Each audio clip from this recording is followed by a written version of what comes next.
Have you left a toxic relationship only to get pulled back into it one more time? Maybe you got away from the toxic, abusive person that you were with, and then it felt like you slowly or quickly got sucked back in to that toxic relationship. Today we're going to talk about the topic of hoovering, kind of from the phrase of the vacuum of a hoover that actually sucks you back in to toxicity. This is what a narcissist does. A narcissist will break up with you or have you break up with them and take some time to be able to bring you back into their world, into their realm of influence. And a lot of times you're going to see this happen in multiple different ways. So today we're going to look at 10 ways that a narcissist tries to hoover you back into the relationship. If you guys are new here, my name is Ben Taylor. I'm a self-aware narcissist on this channel to provide awareness about narcissistic abuse. I'm the founder of Raw Motivations, the creator of the Narc app, and your guide in the 45-day Clarity Challenge that you can access at claritychallenge.net. Clarity Challenge is a great way to help you break the trauma bond, get involved with community, and be able to move through dealing with the rumination, the limiting beliefs and stories that you've believed for a long period of time from the narcissist and that you start to apply to yourself as well. We've seen consistently people that apply themselves doing the daily work and the homework that they get to the place where they're actually stepping out of either the relationship or the rumination in a place of confidence and certainty of who they actually are. A lot of times when you're with a narcissist, you don't know who you are. Until we actually work you through that process, a lot of times people stay stuck over and over and over again. Well, if you stay stuck, that's one thing. We're going to talk today about what happens when you get out. When you leave the relationship or when the narcissist leaves you and then they suck you back in. Then they tend to grab you and pull you back into the relationship. So what we're going to look at is the aspect of hoovering. How's it go down? Well, first off, one of the typical ones is love bombing. Okay? Love bombing, giving you a bunch of praise and affection, of trying to win you back by showering you with gifts, by showering you with attention, by showering you with, hey, this is going to happen. A lot of times you'll see these compliments ramp up, you'll see the gift giving ramp up, you'll see different pieces ramp up, and you're like, oh, he actually cares about me now. Like, he's spending more time with me. Like, there's something here, and it kind of takes you back to that first initial butterfly effect that you had with this person early on in the relationship when they were still love bombing, when they were creating this false sense of reality of what was actually showing up. So they use all this stuff to make you feel special, to make you feel desired. That's what we want, right? That's what people want, is to have a connection, to feel special, feel desired. The problem is, it's not actually change for the narcissist. It's just this aspect of like, let you feel a certain way so you avoid actually holding me accountable for the stuff that's actually going on right here, right now. Well, along with that, you normally see number 2, these false promises. We normally talk about this in future faking, of where a person is making false promises, saying they're going to change, saying these things are going to happen without that intention. Like without the actual plan behind it of, I'm actually going to do this. This is actually going to happen. So a lot of times they're going to create these big claims of like, I'm improved, I'm working on myself, I'm all fixed, I'm all better, and not being able to realize or acknowledge the things they've done in the past. This is where you see a lot of times like the narcissist is like, I just want to move past this. Like, I'm a changed person now. And you're like, but I want you to actually acknowledge what you've done. That doesn't really happen. Okay? Until they actually are willing to acknowledge the past mistakes, the past abuse, the things that have happened, they're going to try to minimize it, push it away just to get you back. Don't let a narcissist come back like that. Because you need to be able to hold them accountable. If you don't hold them accountable for the things that they've done, if there's not consequences for their actions, then you end up stepping into this realm of enabling them and letting them do the same thing over and over and over again, because why not? There was no consequences. So be careful with this aspect of false promises of change. The third one I want you to think about is the guilt tripping. Narcissists are fantastic at manipulating your emotions and everything to guilt trip you back into a toxic relationship. It might be emphasizing how much they've suffered. Like, woe is me. Like, I'm the person who keeps getting hurt. And this is one that I use a lot of times in relationships. Like, I was the one that stayed faithful to all the affairs, right? Like, I stayed with these people left me. So like this guilt tripping of like, why would you do this to me? Why would you leave? I need this. Like, I need you in my life. Like, you're the only one that understands me. All these different things. A lot of times they'll play the victim mode of like, I'm miserable without you. Like, I don't know what to do without you. And trying to take the responsibility of their growth and change and put it back on you. Sometimes you'll see this as we move into number 4, which is going in more depth and saying playing the victim.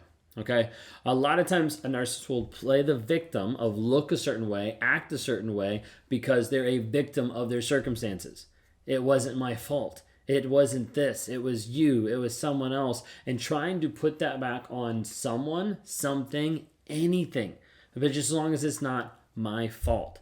That's the thought process. That's the idea. The whole goal is to make you feel sympathetic to them and inclined to give them another chance. The problem is you've already given them like 15 other chances. You've already given them chance after chance after chance. And you have to realize there's not this piece of you're just going to give them chances forever. Like you need to be able to sit back and be like, wait a second, I've already done this multiple times. There's no reason why I should keep doing this when the pattern and the cycle shows this isn't going to last. This isn't going to change. But a narcissist loves playing the victim because you're typically going to respond to it. You're typically going to play towards it, and that's what they're doing. They're playing a game. Number 5, one of the things that narcissists do is denying your current reality or the past events that happened. We typically call this as gaslighting, another way that narcissists distort your reality. They distort the truth. They change it. They take something that was true and they switch it back to something that was false. Like rewriting history. Let me change it around so you only believe my version. You only believe what's true for me. There's a lot of times narcissists will do this to make you doubt your own experiences, to make you think, well, maybe he wasn't that abusive. Maybe it wasn't that bad. Maybe I should give him another chance, okay? And a lot of times it'll make you question, do I actually have a valid reason for leaving? Like, is this actually true that I should do this, or am I just making a big deal out of nothing? Okay. Now, number 6 is a little bit different because it's called smear campaign. Now, normally you only think of this of after the relationship of this person smearing. There's another way that this can happen, and that's starting to have different smears happen beforehand that actually keeps you in the relationship. Okay. Now, this might look with the regular aspect of smearing, which would be rumors, lies, negative stories. Okay. Like all the stuff that's out there. But how it can be is set up in one sense to discredit you, to discredit like your decision to even leave. And so then you have friends and family members coming to you and be like, why would you even do this?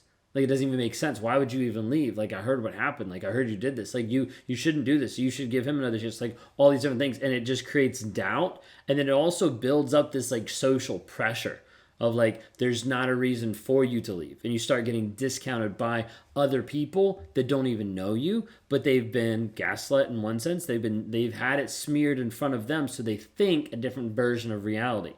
This is where a lot of times you'll see the aspect of flying monkeys, where flying monkeys come into your life, where the narcissist has brought them under like his frame of reality to be able to carry out the abuse by proxy, to be able to manipulate you at the same time. Then you have number 7, which is triangulation. Narcissists a lot of times will involve a third person. It could be like triangulation, like a love interest. Like I'm going to bring someone else in to make you feel jealous, make you feel insecure, and make you be fearful of like, I might lose him to someone else. Like now I need to step up my game. Like I need to be better for him so he chooses me versus the other person. Sometimes a triangulation can just be a third party, not even a love interest, but a third party that is being used to communicate things in a certain way, to be able to keep you in a relationship. So it'd be the narcissist communicating something to a third party that's communicating something to you that's making you think you need to stay in the relationship. Maybe that's because it's discrediting you, going back to the flying monkeys piece. Maybe that's the piece of like where it's communicating and you think better things of the narcissist because of what they're saying to tell the other person to tell you. Like there's multiple different ways, but sometimes triangulation can actually be an attempt to hoover and then also keep you in the relationship. Going through a third party, so you're kind of like wondering. A lot of times with triangulation, with the love interest piece, it'll make you feel crazy because then you're reaching out more, you're like going after him more, all these different things because you're like, why won't he want me? Why does he want her? All these different type of pieces, okay? Number 8, emotional manipulation, kind of falls underneath the other one with the manipulation, but typically with this, emotional blackmail. Like playing on your emotions and your vulnerabilities to coerce you to actually come back into their life. It could be identifying with the same vulnerabilities. We see that happen, and narcissists will have fake vulnerability of like, hey, I want to be with you because of this, or I connect with you about this, and then you realize there's actually no connection there, but it's a facade, it's something that they built and they kind of like put together. So you see that emotional manipulation, typically blackmailing you, making you feel bad for even even wanting to hold them accountable and wanting them to stay out of your life. Number 9, you see financial control. If the narcissist already has financial control with you over the relationship, a lot of times they'll use this as leverage to make you reconsider, like, should you actually leave? Or, hey, like, if we get back together, I can buy you this house, I can work on this for you, like, I can give you this money, like this kind of thing, but I'm not going to do it if we're not together. Like, still the blackmail piece, but then the financial control of, like, I'll give you this, but there needs to be something in it for me. Then you have number 10, which is false apologies and fake remorse. And a lot of times narcissists apologize superficially. You hear this a lot of times with, I'm sorry you feel that way. I'm sorry that happened. And it's not an apology. Like, it's just saying, I'm sorry, and then they're going to go do it again. I'm sorry, and then it happens again. You're like, this actually is an apology because there's no change behavior. A lot of times narcissists will offer insincere apologies or like fake remorse without giving genuine intention to changing, to developing. This is why narcissists will say, I'm sorry, and then you're like, well, how are you going to fix it? And he's like, well, I'm just going to be a better person, or I'm just not going to talk to you mean anymore. And there really never is a plan, like a scripted out plan of like, this is how I'm going to do it, because they don't have a plan, because there's not actually the intention of changing.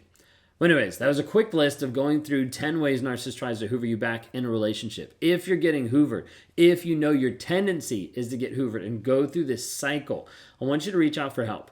You can talk to me at rawmotivations.com. Would love to interact with you. Would love to give you some tools and tips to help you move into the place where you don't get hoovered back in. We have many people inside of our Thriver community that are greatly moving forward, and the narcissist does not have a pull on them anymore. They've stepped up into their power and their certainty and their clarity of who they are, and the narcissist no longer has that hold and that control, and definitely can't even hoover them back. If you want to have access to that and understand how we get people there, reach out at rawmotivation.com. Grab a time for us to chat. Would love to talk to you then. You'll have a blessed day. If you haven't already, like and subscribe for more content.